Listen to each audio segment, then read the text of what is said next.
Johannes de Brito lahir di Lisbon, Portugal pada 1 Maret tahun 1647 dalam sebuah keluarga bangsawan Portugal yang sangat berpengaruh. Bapaknya, Salvador de Brito Pereira, meninggal dunia semasa berkhidmat sebagai Viceroy atau Governor Portugis di Brazil.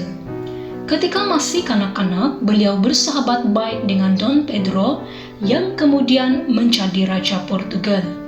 Semasa remaja, beliau tidak suka bergaul dengan kawan-kawannya yang lebih tertarik pada gaya hidup istana yang glamour. Suatu ketika, beliau jatuh sakit, tetapi segera sembuh berkat doa ibunya melalui perantaraan Santo Francis Xavier. Sejak itu, ibunya mempersembahkan beliau kepada Santo Francis Xavier dengan devosi yang tetap.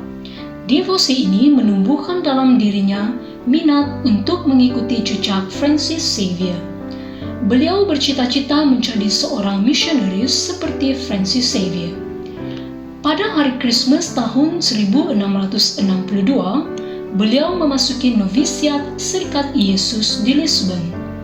Yohanes menjadi anggota biara Jesuit pada tahun 1662 dan melanjutkan pelajarannya di University Coimbra.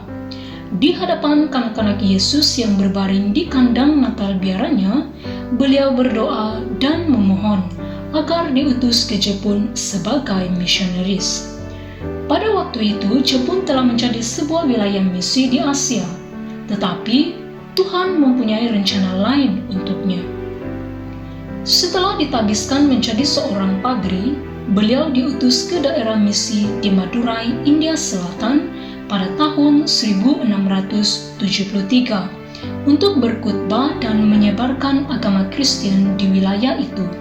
Misi ini biasanya disebut sebagai misi Madurai. Oleh pimpinannya, beliau ditempatkan sebagai misionaris di India, sebuah wilayah misi yang sangat sukar. Apabila mendengar berita itu, ibunya segera menghubungi duta Paus dan beberapa orang kenamaan lain untuk membatalkan penempatan anaknya itu.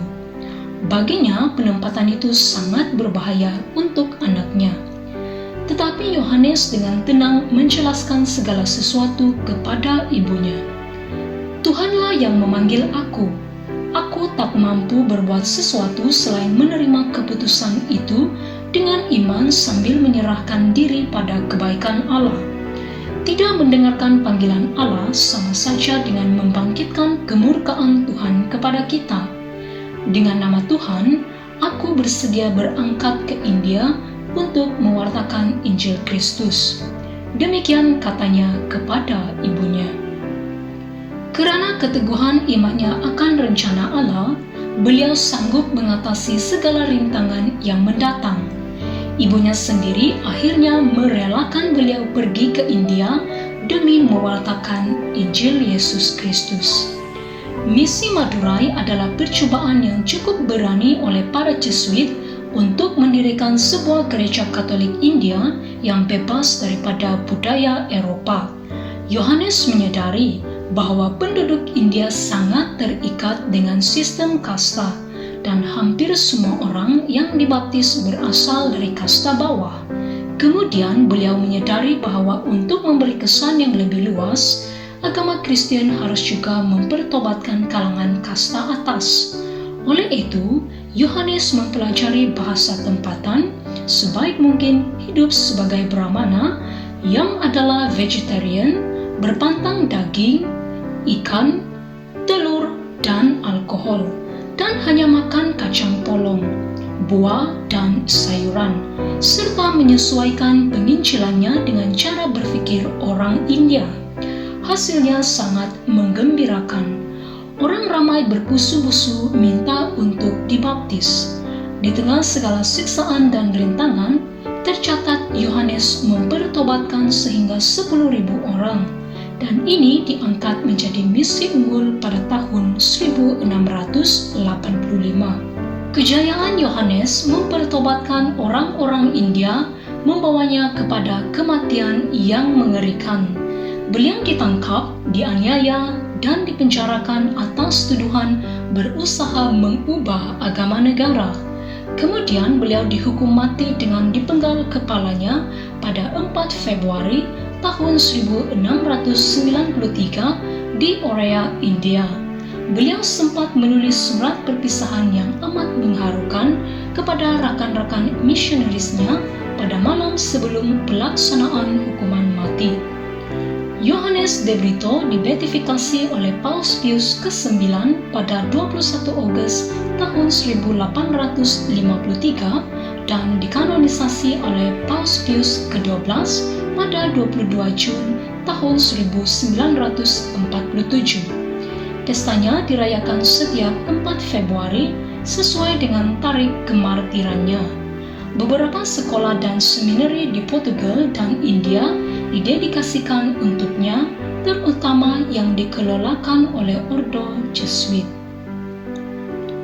Saudara-saudari yang terkasih, Santo Yohanes de Brito memberi teladan bagi kita untuk terus percaya pada rencana Tuhan dalam hidup kita.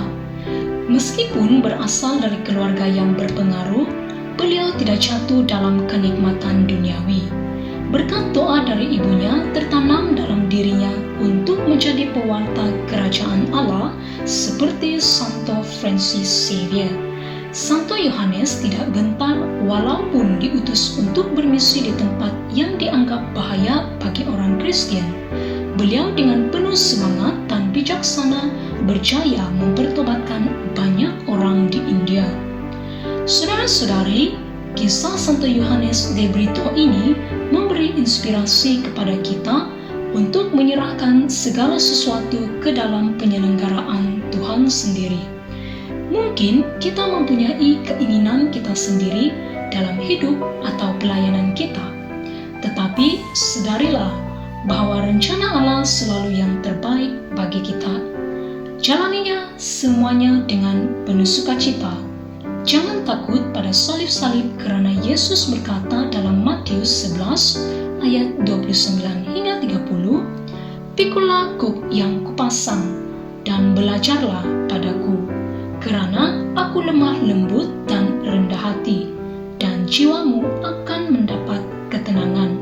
Sebab kuk yang kupasang itu enak dan bebanku pun ringan." Marilah kita berdoa. Dalam nama Bapa dan Putra dan Roh Kudus. Amin.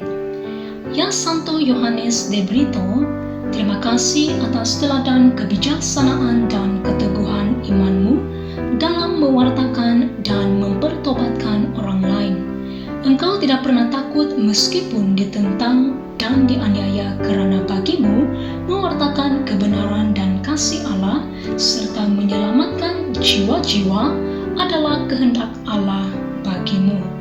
Doakanlah kami agar kami juga dapat selalu teguh dalam iman dan bijaksana dalam melayani orang lain, baik dalam keluarga, dalam pelayanan, dan setiap orang yang kami temui. Biarlah kami juga dapat membawa lebih ramai orang untuk kembali kepada Allah. Demi Kristus Tuhan kami. Amin. Dalam nama Bapa dan Putra